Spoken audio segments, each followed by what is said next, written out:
The story begins with the protagonist lying on his bed and describing how he has been living his whole life, not working or studying enough, just attending to the basic needs of a human being, eating, sleeping, and going to the bathroom. All for one goal, to reach the top of a virtual reality MMORPG titled Mobius Online. He expresses how he left everything behind to achieve first place in the world ranking, a position that is practically revered as if it were God himself, a title he was willing to defend and keep undefeated without accepting defeats. However, this accomplished goal, which he considered the achievements of his life and the only thing he had, faded away, turning them into history. The protagonist had a main character in the game named Seven, which was deleted due to a hacker, erasing all of his backups. However, it not only affected him but up to 3,000 players in the ranking. Apparently, the hacker was also among the best, and he committed the crime out of careless envy.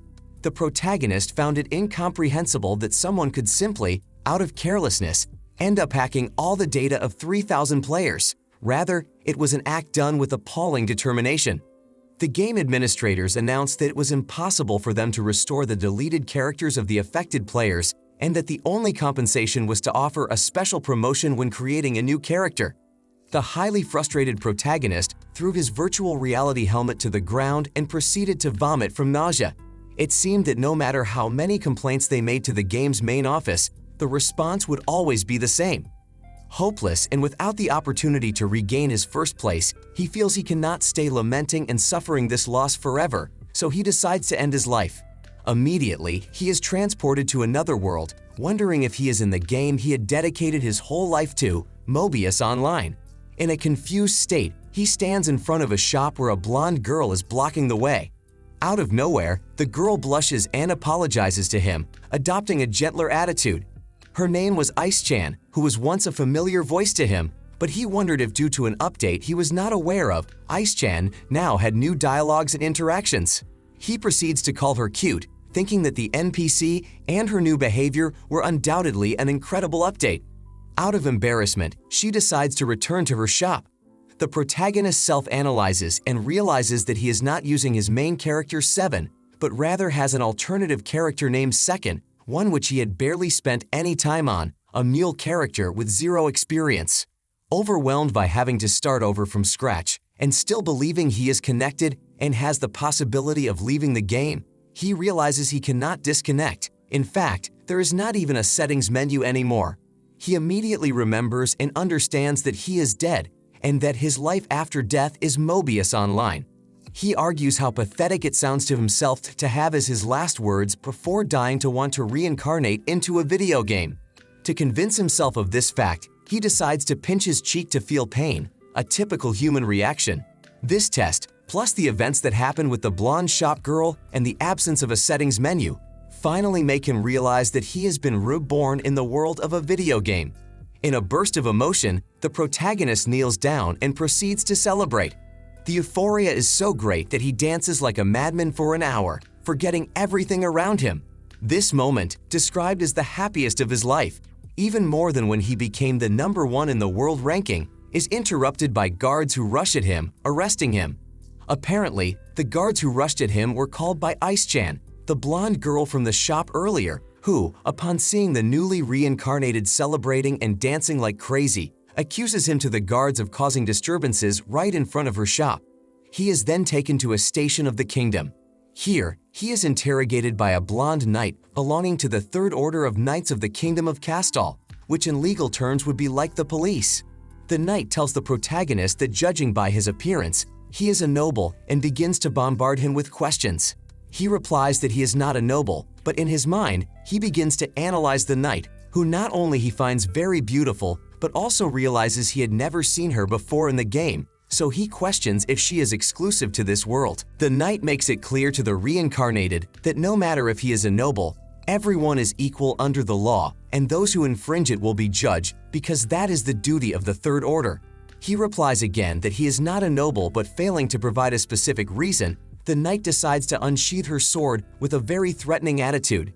Finally, he decides to speak. When asked for his name and occupation, he replies that his name is Second, and his occupation is that of an adventurer. However, she still distrusts him, pointing out that Second's attire does not seem like that of an adventurer as it looks very expensive. The reason is that he had put it on his alternative character simply to look good, which is why he is mistaken for someone from the nobility. It seems that the knight has a strong sense of justice, which is accentuated more against the nobility since there is a known history that the upper divisions collaborate deeply with each other. Judging by her attitude and appearance, this knight hates corruption. Second finds himself in a great predicament as he has no sufficient proof to support what he is saying. Subsequently, a man enters who apparently also works for the Third Order of Knights and scolds the girl who was interrogating the protagonist, calling her by the name Sylvia. He then apologizes for her rudeness and decides to resume the interrogation. He says they suspected him for dancing and obstructing the passage of the shop deliberately and asks about his social status and intentions. Once again, the boy responds by stating the information he had entered before for his alternative character, named Second and 17 years old. But behind that, he is actually 28 years old and his real name is Setu Shichiru, an unemployed bachelor in his previous life. Second replies that he had no particular intention of causing trouble to that grocery store, realizing the pathetic nature of his situation and making her see that he was now living in proper society. Finally, he is released and sent to compensate the store for about 150,000 coins for the trouble caused. After this, he decides to see how much money he has available, so he decides to buy himself a new set of full armor to avoid appearing to be from the nobility. He begins to speculate on the real value of the game's currency since apparently they are different from what he knew in the previous game. Conveniently, he decides to find out by going to eat at a tavern and asking about prices and overnight stays. Once he enters, he goes to the reception, but the receptionist does not respond and looks nervous and suspicious, alluding to what happened with Ice-chan. The receptionist replies that the night with breakfast and dinner is 7,000 coins and without meals only 4,000. Second thinks that's very cheap, so the armor he bought, unaware of its price, could actually have a quite high value. Finally, he decides to pay for 5 nights without meals at the tavern. Immediately after, the receptionist hands him the keys, but their hands brush against each other, her face flushes, and she becomes nervous again, questioning why she feels that way. Later, while calmly enjoying a beer at one of the tavern tables, he concludes that the reactions he especially gets from those girls who watch him passionately are due to his different and outstanding appearance, arguing that the reason is his avatar, which he created with a limited-time premium option to make it exceptionally beautiful and attractive. Second remarks that actually, if an ordinary character was beautiful within an online game, nobody would pay attention to it, but now that the game is transformed into real life, things change completely. An involuntary smile escapes him as he thinks about this. For the first time, the arguments people pointed out about his past life, seeing all the time he spent on an online game, were nullified. A sense of satisfaction fills Setu, and he starts laughing euphorically in the tavern. Now with a new conviction, he decides to become the #1 in the world again. The next morning, Second wakes up with a hangover from staying up all night drinking at the tavern. Quickly, he begins to analyze his priorities, which is the acquisition of necessary basic skills. According to his experience, in Mobius Online, there are a great number of skills that are essential to obtain, so having them would be a striking priority. In his explanation, the nature of progress in the game is based on an experience points system, which in turn helps you learn new skills or level up your stats. This experience can be gained by killing monsters or performing simple tasks. Skills can be classified into fighting techniques, magical powers, or craftsmanship, and each skill has rankings ranging from Class 16 to Class 1 and from 1st grade to 9th grade, above which there is a special rank called a title. Experience also allows the character to level up in order to distribute their growth points, although this differs when creating your character. Second realizes that his alternate character has a growth level similar to his previous deleted character, 7, meaning that both are all-rounders and can have a total balance in their stats as they grow equitably, making them useful in all trades. After ordering curry for breakfast, he decides to head to the potion shop. Upon entering, he asks the shopkeeper to display all available options for purchase. The shopkeeper, somewhat dismayed, responds that buying them all would cost a large amount of money, but for Second, this is not a problem, and he decides to buy them all anyway. The reason for buying so many potions is because there is an old trick to easily gain experience points, something like a trap or glitch, which involves throwing many potions at certain monsters to gain a large amount of experience with little effort. This trick was limited to high-class players because of how expensive it was. While explaining the use of this trick, the protagonist heads on horseback towards a cave to begin hunting. Suddenly, a zombie snake monster appears out of nowhere, so he prepares to throw the potions to defeat it. Once his hunt is over, Second decides to return to the capital city where he encounters Sylvia, the knight, again upon arrival. She is the arrogant girl who had interrogated him before. He tells her that he was just killing monsters in the mines, but once again, the distrustful guard doesn't believe a word he says. To top it off, he tells her that the zombie snakes were very delicious, to which she responds that he's either a liar or a lunatic. However, she had hinted that those mines are a very dangerous place, to which Second begins to analyze how many dungeons exist in this world. She responds that there are 19, and only 13 of them have been conquered. Finally, with this new information about the world, she lets him go. As he leaves, he begins to understand why dungeons are considered truly dangerous and why not many people risk their lives to conquer them. Mobius Online is no longer just a game, but real life, and if you die, there is no way to come back because everyone dies only once. Arriving in the capital, he concludes in his mind that this makes it easier for him to achieve his goal of becoming the best in the world in a short time, as there wouldn't be much competition in his way. The next day, Second sets off for the Royal Library of the city, the reason being to acquire new skills. In Mobius, there are two main conditions for acquiring them. The first is to read skill books, and there are books of all kinds in that place. While he is there, a girl who seems to be the librarian approaches him and asks what he's looking for, but he just stares at her bouncing breasts. As he walks through the library aisles, he realizes that it's not actually necessary to read the books themselves, just flipping through the pages would suffice to meet the condition.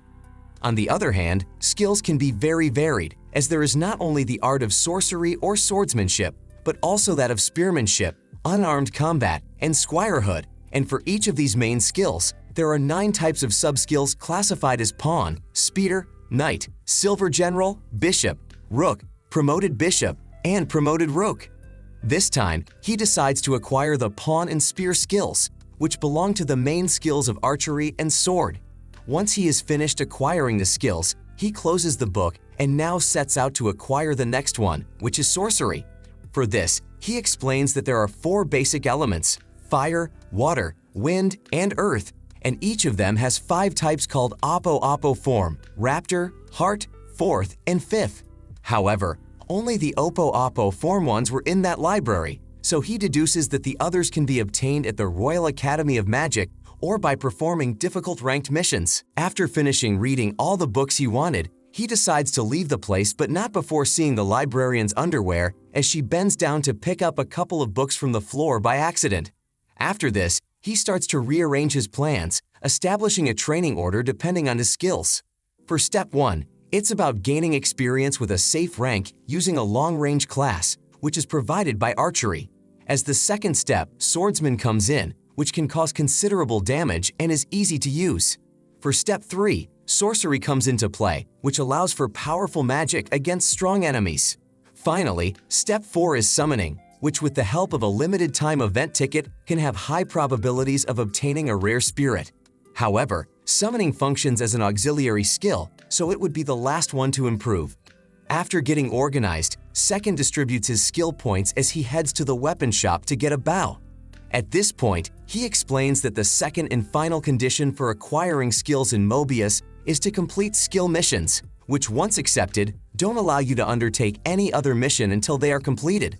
Eventually, Second manages to fulfill all these conditions and unlocks numerous skills one after another during his training, from the simplest to the most tedious.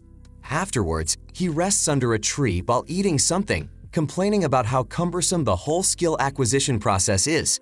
However, there is an important and powerful skill he desires to acquire called the Archer Tower, but the requirement for this skill is somewhat complicated to execute, as a character's health points must be drained to 50% obligatorily.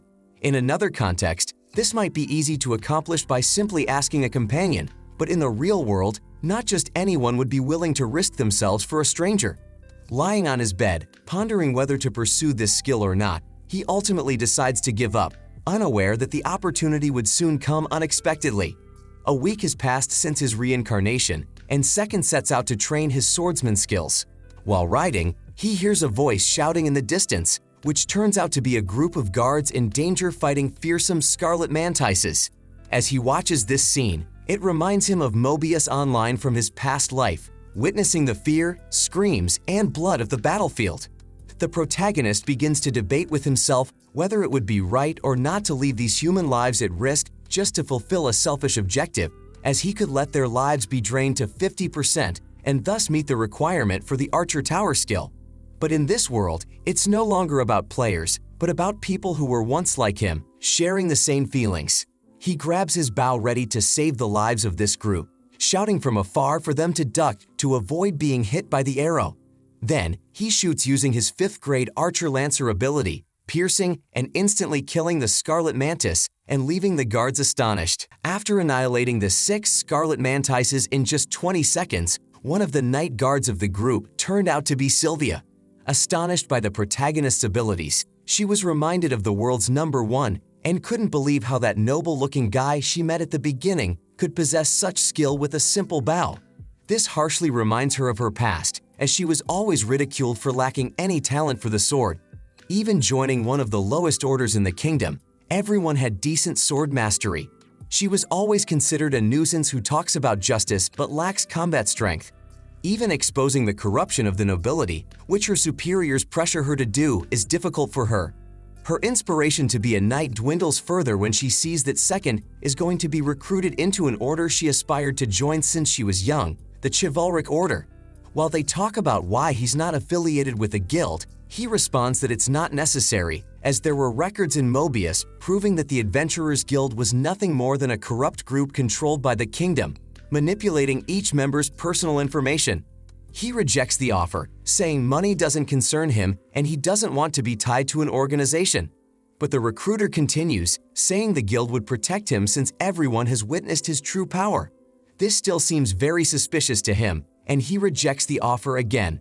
Finally, he's told that from now on Sylvia will have to accompany him, as this way they can monitor him most of the time. He thinks it's probably because they consider Sylvia a thorn in the side of the cavalry. On the other hand, Second sees it as a good opportunity to snatch a female knight and turn her into his comrade. He asks her how long she'll stay with him. The knight tells Sylvia to come in, stating that it's now her duty to escort him wherever he goes. Seeing it as a real degradation of her position as a knight, it can be interpreted that the Chivalric Order is getting rid of dead weight. In the end, it's decided she'll be his escort for 2 years, enough time for him to become the world's #1 again. After that, Second and Sylvia meet at the tavern, where he proposes they make a deal between the two of them. She decides to listen, unaware that this deal would change her life forever. He tells her that he knows deep down she wants to work with more pride as a knight. For this, he proposes that she finally leave the Third Order of Knights and also become his girlfriend. Shocked and blushing profusely, Sylvia becomes very nervous at this proposal. He tells her to calm down as it's all part of the deal. She convinces herself to calm down and forget that the previous statement sounded like a proposal to date, downing her beer in one gulp. He then tells her that if she doesn't have talent with the sword, she should try another type of weapon. She becomes hysterical and confronts him, telling him how much she's trained all her life with the sword to hear such a comment. But then she reflects and admits that she's been stubborn with herself and with people who tell her she lacks talent with the sword. He tells her to stop arbitrarily forcing her aspirations, and that the important part is to be brave enough to face all the difficulties that arise. This comforts her while reminding her of the image of him saving her from the Scarlet Mantises, an image of being a champion of justice. Subsequently, she decides to go out with him, blushing at this fact. They decide to spend the night talking at the tavern, while he tells her about wanting to become the world's #1. Listening to him, she feels that for the first time in her life, she's had a refreshing night, and her future has brightened. In the next scene, Second is sitting on his bed, laughing wickedly.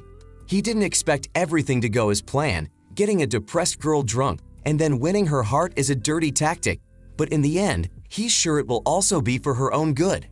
He thinks she has talent for archery or witchcraft compared to the sword or even being a producer, and that her type of growth is oriented towards DEX, which is the value for bow damage, and INT, which is the value for witchcraft damage.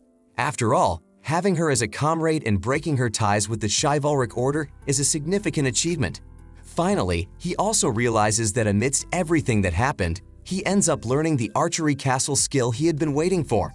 Sitting on his bed, laughing again like a villain, Second hopes that the days will be more fun from now on because now he has Sylvia and he must invest time in training his skills and at the same time gaining experience or acquiring rare items. Sitting down to eat, he explains to her how a magical archer would be a good option for her, someone who specializes in archery and sorcery at the same time. As he analyzes her characteristics, she tells him she had never heard of the role of a magical archer before. He is surprised because he thought it was a very popular profession in the game. Nevertheless, he tells her that from now on she will dedicate herself to this job.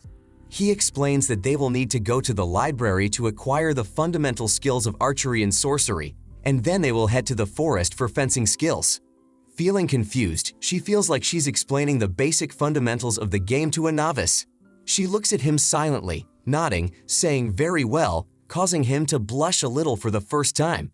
In the next scene, Sylvia is surprised by the vast knowledge the protagonist has about the game, something that in this world, the nobles have kept to themselves for generations, and he simply knows it.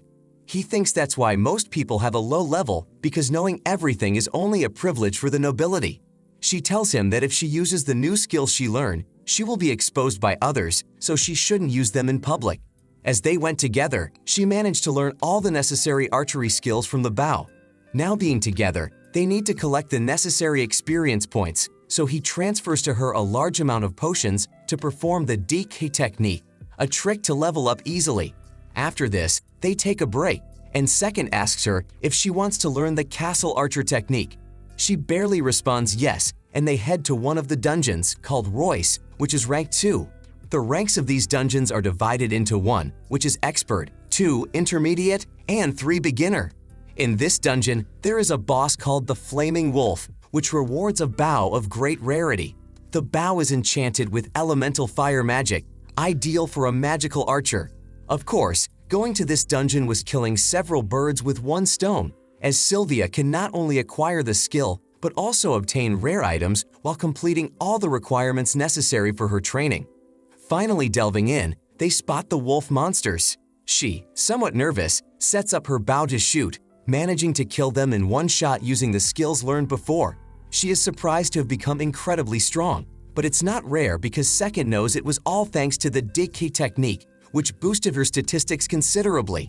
He congratulates her while admiring how lovely she looks when happy. However, while they celebrate, they realize they've been in the dungeon for 6 hours already and are far from finishing. As is known, the requirement is to kill 3 monsters that have drained 50% of other people's lives. The attacker must be 5 meters away and shoot combining 2 of the required skills. Knowing this, Second instructs Sylvia to shoot at his signal at the weak point, which is the heads of the flaming trolls, monsters with quite high offensive capabilities. She nods but asks where he's going, knowing he must fulfill the requirement and reduce his health points by 50%. He walks towards the fearful flaming trolls but with determination. Surprisingly, the monster delivers an unexpectedly strong blow to his head, sending him flying, making him spit blood and leaving him missing a couple of teeth. Second is impressed because he thinks what she did was a bad idea since in Mobius, you could regenerate parts of your body that were damaged, whereas here in this new world, there are no guarantees of that. However, still committed to the plan, he gets up and prepares for a second attack from the troll, hoping it will be enough to lower his health points to the necessary amount to meet the requirement. He fills his head with the thought of being the number 1 in the world, as this is his goal no matter what. With a smile on his face, he receives the second blow, finally giving Sylvia the signal to shoot with her bow.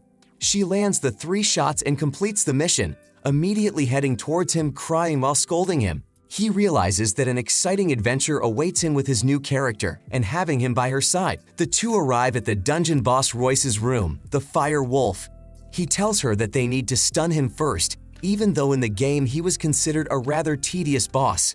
He managed to reduce that to a small trash level thanks to the stunning effect of the Golden Bishop skill.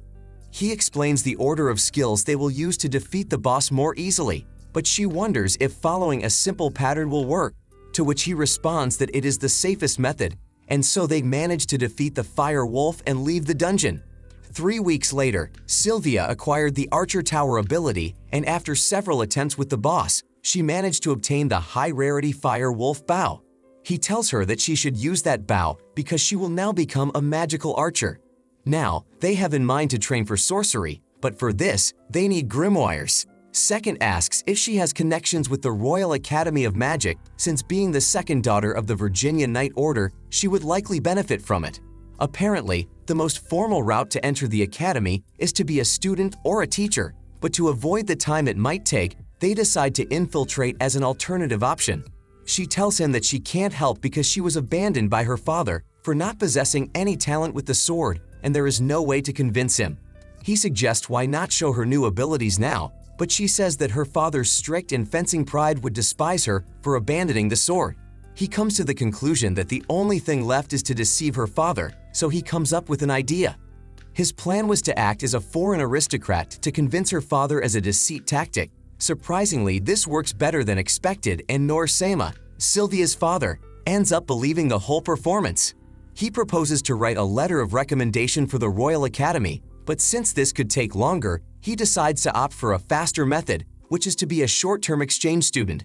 Second manipulates everything to make the letter of recommendation for a 2-week deadline, then asks Sylvia's father to let her accompany him, pretending that he is interested in her. The father agrees, saying that if it's okay with him, he can use her as he pleases. He tells him that her archery skills are world-class and that he will soon ask for her hand in marriage. The father, somewhat confused, agrees, while Sylvia feels embarrassed in the background. Since then, the two have been selling fire skins, gaining experience, and living a completely perfect life. The experience mainly comes from slime monsters, thus obtaining a medium recovery magic wand that they drop, a weapon that is more useful for healer-style characters. He also explains that the weapon adds a double effect, meaning that the effects the healer performs are multiplied. Finally, they prepare to go to the Magic Academy after having taken some experience items. Upon arrival, they are greeted by 2 academic professors, the director named Paula Memento and the first-year Professor Kevin. The protagonist asks if Sylvia will be in the same class as him, to which they respond yes. Now in uniform and inside the academy, they arrive at their class, Class A. Once here, they proceed to introduce themselves. The protagonist, in a gallant manner and with a charming appearance, introduces himself to everyone, causing the girls to react naturally to him as usual. When Sylvia finishes introducing herself, a brief review class begins. However, Second quickly gets up to ask the teacher who will show them around, under the pretext of providing them with prepared food and forging their friendship. The teacher agrees and introduces Mean-kun, the first-year representative, who will give them a guided tour of all the academy's facilities. Of course, the goal in mind is to extract information about sorcery, but more importantly, the whereabouts of the grimoires. Before leaving, he asks Sylvia to come, but upon arriving, she realizes that Mean is a prince of royalty, so she changes her way of addressing him. However, he tells her to stop the formalities and not to call him Your Highness because there is no need for those formalities at the academy. Immediately, Mean takes Second's hand to guide him through the academy. At this moment, he realizes that there is something strange in this noble's attitude because he was cold with Sylvia, but with him, he has a different attitude, claiming that he might attract men. Directly to dispel doubts, he asks if he swings that way.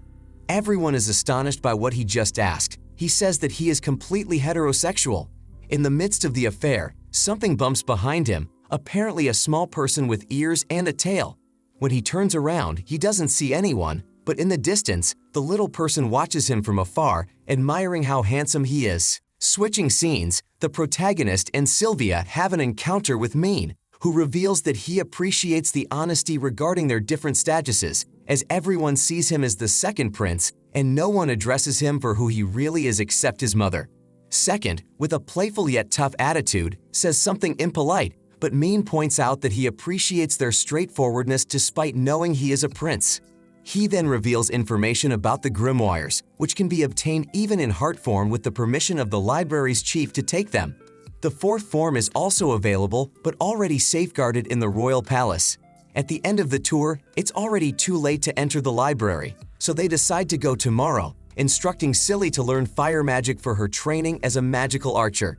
However, while walking through the halls, they manage to overhear voices on the other side, two students speaking enviously about Mean, them as exchange students, and about a student with an animal-like appearance. Unable to bear it any longer, Sylvia decides to deliberately confront them face to face. The students get nervous when asked about beastly discrimination, to which they respond that it was an incompetent student in the class named Eco Leaflet. Fed up, they give them their dose of justice and leave, not without memorizing the name of the beastly girl.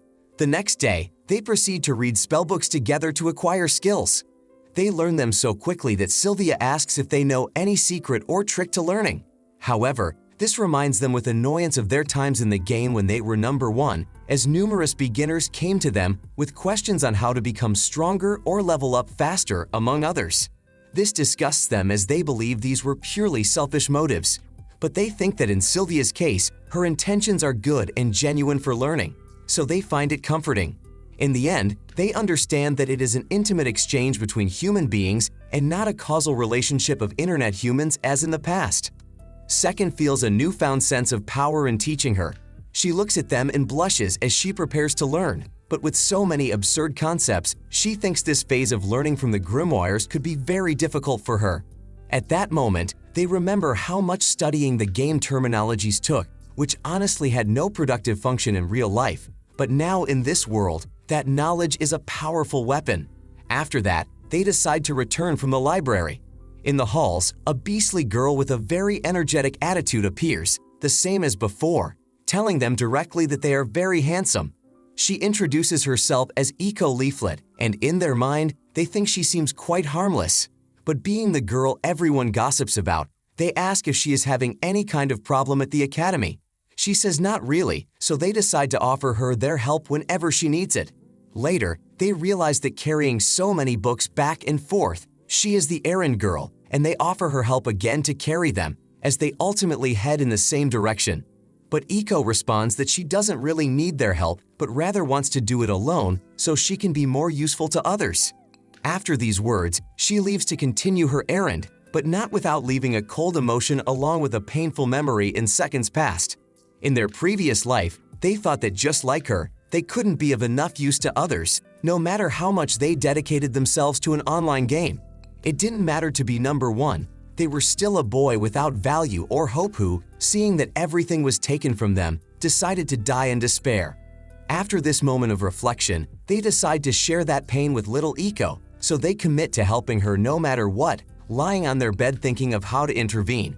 They come to the conclusion of recruiting the little beastly girl into their group, and if she doesn't accept, at least, they would give her advice on how to improve her stats. Unexpectedly, they come across Eco kneeling on the ground covered in dirt, and there was a bad feeling as they saw people passing by her without helping.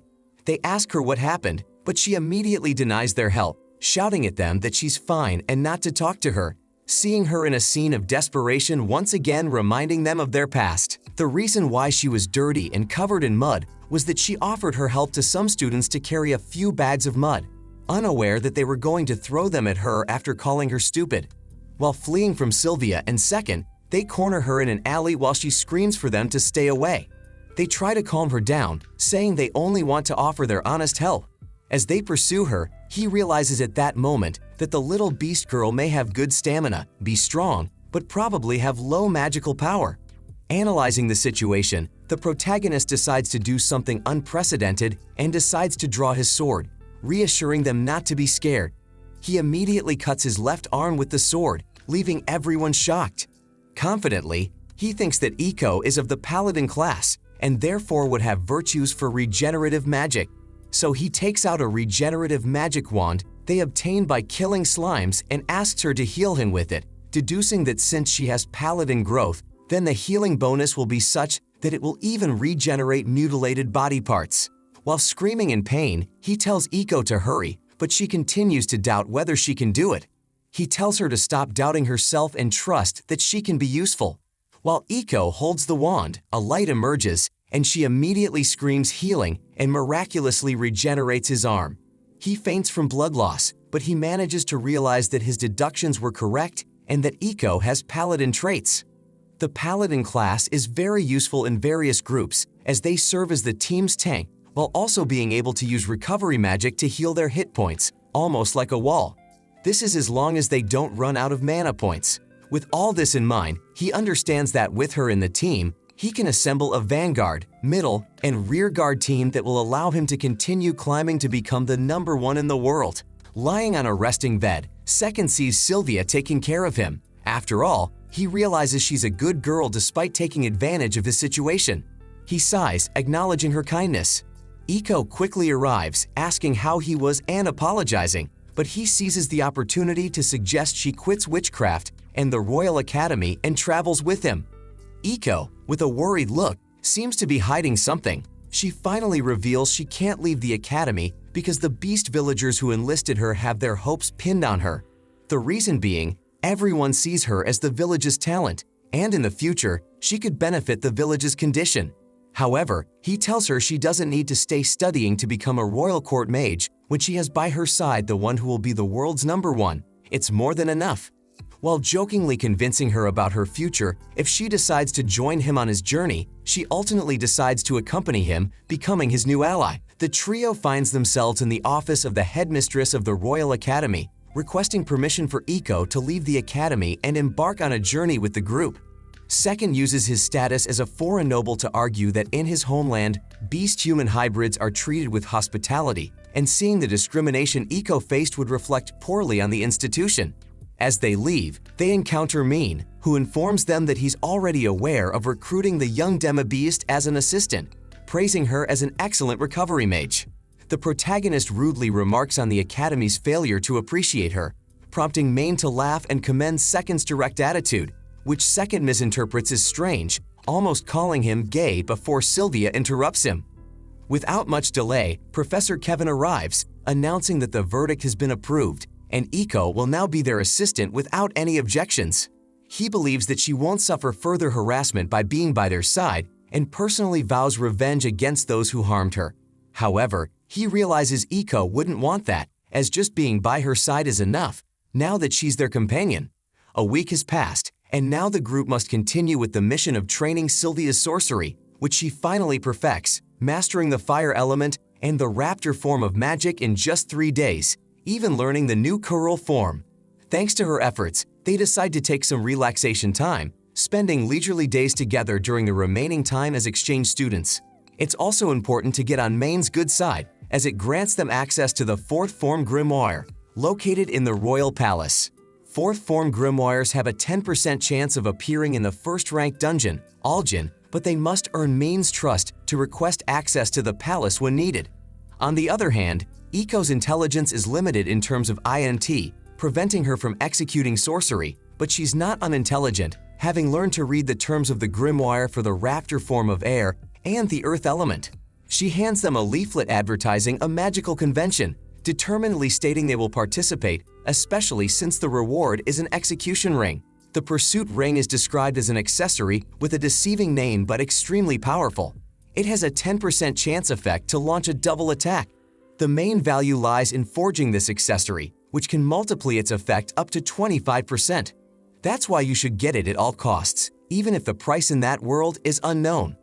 One day before the magic convention, Second asks Main if he will participate in the event. He responds that of course he will, as a prince must do so. Immediately, he sighs uncomfortably because his older brother will also be there tomorrow, the first prince, and they are not on good terms. A sword talent supremacist who views his younger brother as inferior just because he's talented in magic, in addition to having a natural struggle for the family throne inheritance. This also seems to affect Sylvia, as she is bothered by the fact that this knight is one of the higher ranks, being the knight with the most prestige and highest rank of all. On the day of the convention, some students can be heard discrediting the value of the ring as a reward, apparently unaware of the value it can obtain once upgraded in the forge. Also, the name of the first prince is revealed, Klaus.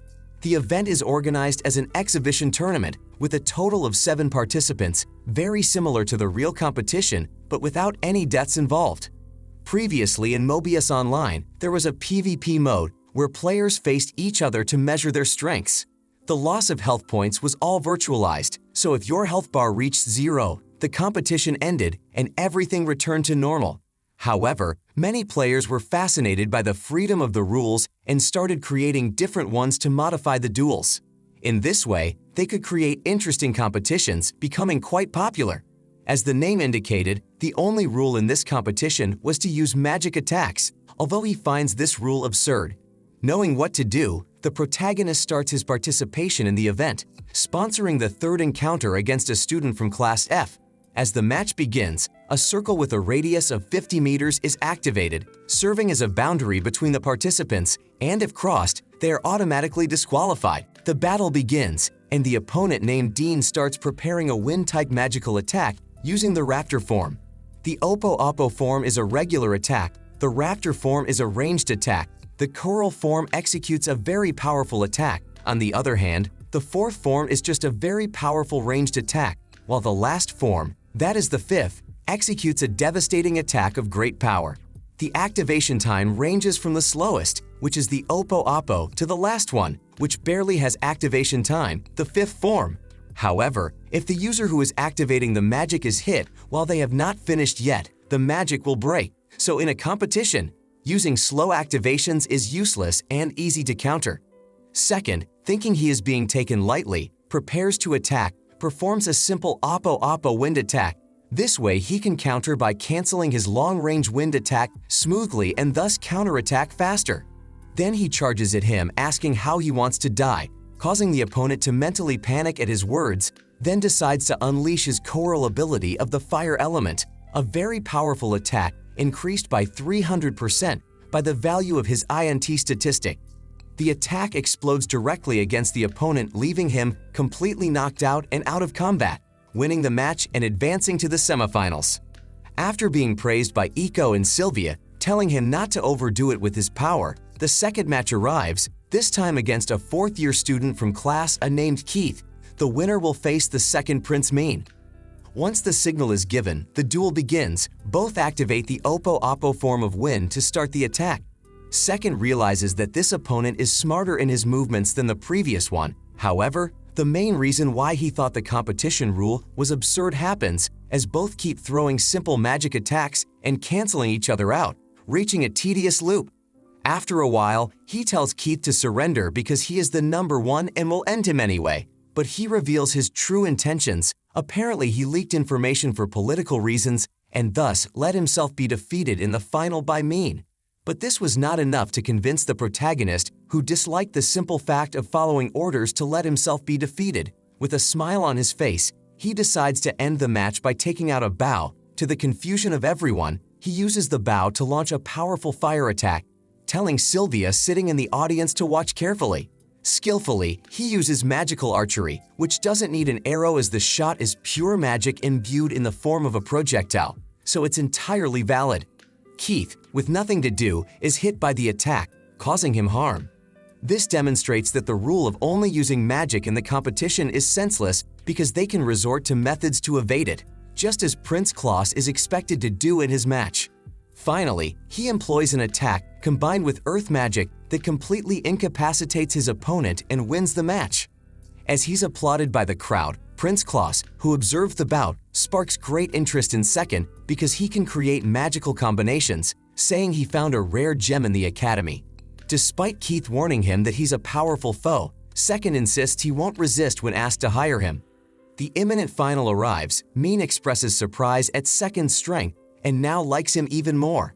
He takes the opportunity to suggest that if Second is indeed so powerful, he should take him to the royal palace to learn the fifth form. But just as Mean is about to respond, he's interrupted as the match is about to begin. Initially, both execute simple attacks, seeming to fall into the same loop as before. However, Mean reveals his trump card, managing to recite incantations just as his attacks are cancelled, allowing him to execute them faster and gain the advantage. Unfortunately for him, Second's skill level is infinitely superior, so there's not much difference he can make against the future number one in the world. Despite this, he feels he underestimated Min, so he decides to retaliate by unleashing his full potential against him. He chooses to launch a fire coeurl, which clashes with Min's wind coeurl, ultimately defeating him with his superior power, disqualifying him and winning the match. Once everything is concluded, Min approaches and comments that it's incredibly powerful. But on the other hand, the protagonist feels a discomfort at having underestimated his power, and that he should be annoyed at having lost and taken it lightly, adding that if he doesn't get upset about losing, he'll stay that way for life. In the conversation, his older brother, Prince Klaus, makes an appearance, belittling his younger brother, passing him by, and praising Second's skills while offering to join and study with him. Faced with this proposal, everyone on stage is perplexed by the response he will give. Deep down, he knows that the position of the first prince would grant him many benefits, and anyone in their right mind would say yes. But on the other hand, rejecting it would be seen as a challenge to who will be the future king. However, to everyone's amazement, he rejects the proposal and refuses to accompany him.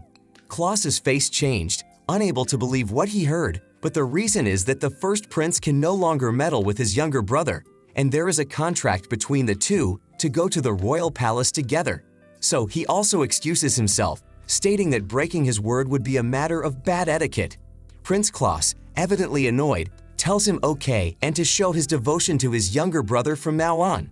After this, he leaves, and Min thanks him for what he did but conditions it on facing him more often, and every time he loses, he should be annoyed with himself. This way, he can improve. The second prince tells him that he's as strict as his older brother, but Second responds that he does it because they are friends now. Immediately after, a visibly obstinate Klaus heads towards Paula Memento's office, the director of the academy, and aggressively asks her to give him all the information about the exchange student. To his surprise, he realizes that the information reveals nothing useful and that even the place where he was born, Xipang, is completely unknown. Without any answers, he leaves angrily.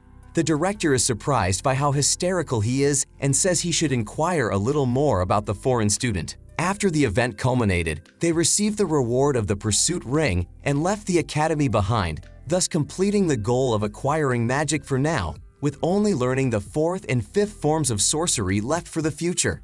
Now they propose the next plans, which is to raise the skill level of everyone, focusing on exploring dungeons, this time heading to the second dungeon called Limptfath. In this one, the monsters are very defensive but lack offensive capability, which makes it perfect for training. Additionally, the Rocky Turtle boss can throw a rock shield ideal for the little Eco to equip, as she will be the team's tank. She seems to like the idea of learning shield arts now, but Sylvia doesn't see it as right for a tender and adorable girl to take on the group's damage. However, he tells her that it's okay because he will turn her into an indomitable unit. They then head to the armor shop, where they buy her a high-class lightweight armor and a shield of her own size, before heading to the Royal Library for her to finish learning the pawn shield art and the lance shield, as well as acquiring minor healing magic. Finally, they venture into the dungeon. Eco does a good job learning the necessary skills except for the bishop shield art. Her health points increase significantly, and she gradually becomes a promising tank.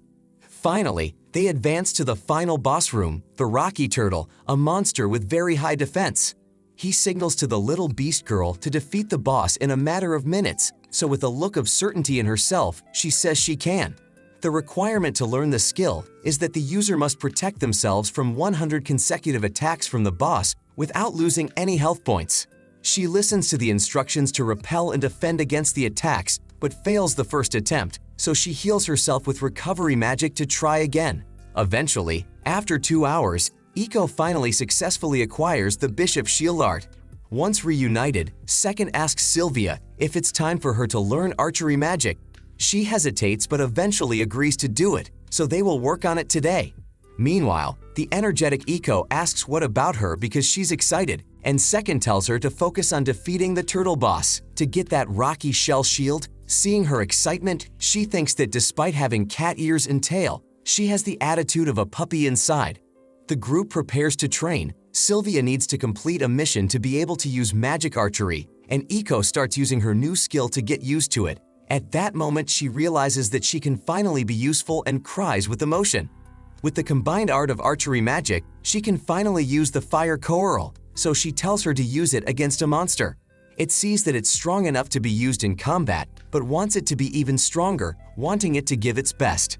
The protagonist unexpectedly tells her that he wants to do it. Sylvia, thinking he means something else, blushes and becomes nervous at the sudden proposal. She tells him that they need to strengthen the relationship and those kinds of things before resorting to such acts. But what she didn't know is that he was referring to wanting to become strong, because with the pursuit ring they obtained in the event, they can focus on improving each of their weapons, significantly increasing the damage points they make. However, for this, a blacksmith who can do the job is very indispensable.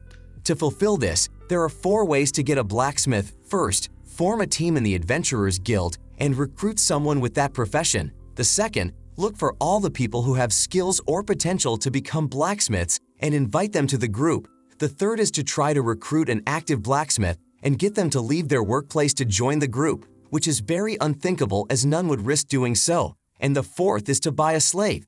He hoped that just by saying that Sylvia, due to her knightly pride, would get angry and accuse him of wanting to commit an indignity, but she didn't react badly and found it to be a good idea. With everything agreed upon, they decide to go to the imperial capital tomorrow to visit a slave trader, and she suggests that he use his noble attire to be treated as a wealthy and distinguished buyer. Arriving at Vinciton, the royal capital, they visit the slave company, where they are attended to by the manager named Philip, an influential middle-aged man from this place. He tells them that they are looking for a slave with blacksmithing skills, and immediately they set out to bring several, but he notices that all of them are male slaves of at least middle age.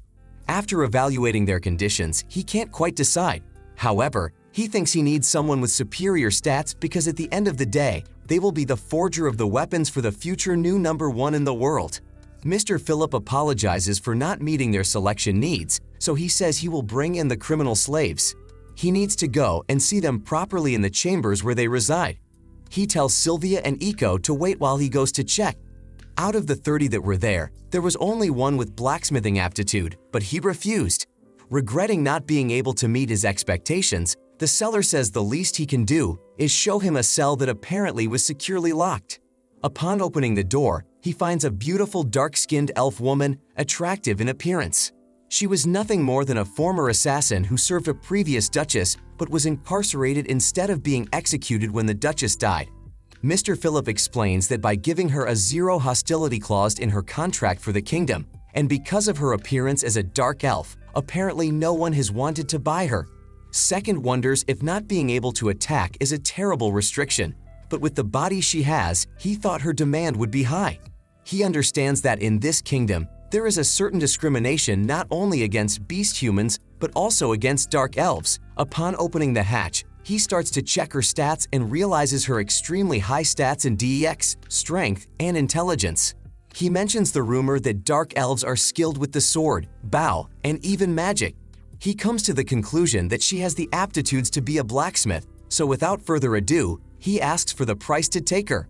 Finally, he brings the enslavement contract, which in simple words, is a document that with a mysterious force does not allow the deal to be infringed or broken. At the end of the page, he realizes that one of the conditions is that she cannot attack any human by order of the nation. Finally, the dark elf and the enslaving magic are concluded. As he leaves the establishment, he asks for her name. She replies that she does not have one, so they head to the reception. He observes her with a perplexing attitude because despite being a slave, she has guts and a somewhat hateful character. Despite this, he thinks not having a name complicates communication, so he asks if he can give her one, deciding on Yukari. She says that is now her name and she is at his complete service. He tells her his name and that he will introduce her to a group of girls who will be her companions. Arriving at the reception, Yukari introduces him to the group. Sylvia is taken aback as she didn't expect the future blacksmith to have such large breasts. After this, they head to the city of Pio to discuss their plans. While riding, he takes the opportunity to ask Yukari questions to establish a better relationship. He concludes that building a strong trust is crucial. Otherwise, she might simply leave the group in the future. So he decides to take the initiative to ask about her past. She responds as if it's an order, but he tells her it's optional to answer if she wishes. However, as expected, she refuses and goes to her room. He begins to ponder why she hides her past. Soon, he realizes that this aspect of her reminds him of his own past when he was the #1 player in the game. Once, a player asked him what he did outside of virtual reality. He always said he worked in real estate to hide the fact that he was just unemployed. Keeping his distance was key. He used the argument of having enough money and free time to devote himself to being the #1 player as a hobby. At that moment, he realizes that in order for Yukari to open up to him, he must make her understand that she will be accepted no matter what her past may be.